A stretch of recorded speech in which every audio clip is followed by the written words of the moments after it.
શહેરના માંજલપુર વિસ્તારમાં આવેલી શ્રેયસ શાળા પાસે પંચમહાલની એક એમ્બ્યુલન્સે 66 વર્ષીય વૃદ્ધને અડફેટે લેતા વૃદ્ધને ગંભીર ઇજાઓ પહોંચી હતી, જેના કારણે તેઓને ખાનગી હોસ્પિટલ ખાતે ખસેડવામાં આવ્યા છે અને એમ્બ્યુલન્સ ચાલક વિરુદ્ધ પોલીસ ફરિયાદ પણ નોંધવામાં આવી। માંજલપુરથી શ્રેયસ શાળા પાસે પંચમહાલની એમ્બ્યુલન્સે 66 વર્ષીય વૃદ્ધને અડફેટે લેતા વૃદ્ધ ગંભીર રીતે ઘવાયા હતા। તેમને કમરના મણકાના ભાગે ગંભીર ઈજાઓ પહોંચી હતી।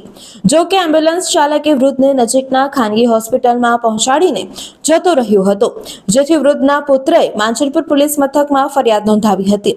ઉલ્લેખનીય છે કે એમ્બ્યુલન્સ ચાલકની વાનનું ફિટનેસ સર્ટિફિકેટ અને ઇન્સ્યોરન્સ પોલિસી પૂરી થઈ ગઈ હતી। શ્રેયસ શાળાથી પાછળ કસ્તુરીનગર સોસાયટીમાં રહેતા દીપ શાહના પિતા ભૂપેન્દ્રભાઈ શાહ, ઉંમર 66 વર્ષ, દૂધ કેન્દ્ર ચલાવે છે અને દૂધ વિતરણ પણ કરે છે। સોમવારે રાબેતા મુજબ સવારે 5 વાગે દૂધ કેન્દ્ર પર ગયા હતા અને ત્યારબાદ તેઓ દૂધ વિતરણ માટે ગયા હતા। સવારે 7 વાગ્યાના અરસામાં તેઓ શ્રેયસ શાળા પાસે પહોંચ્યા ત્યારે એક એમ્બ્યુલન્સ પૂરપાટ ઝડપે આવતી હતી અને વૃદ્ધને અડફેટમાં લેતા વૃદ્ધને પીઠના ભાગે ગંભીર ઈજાઓ પહોંચી હતી।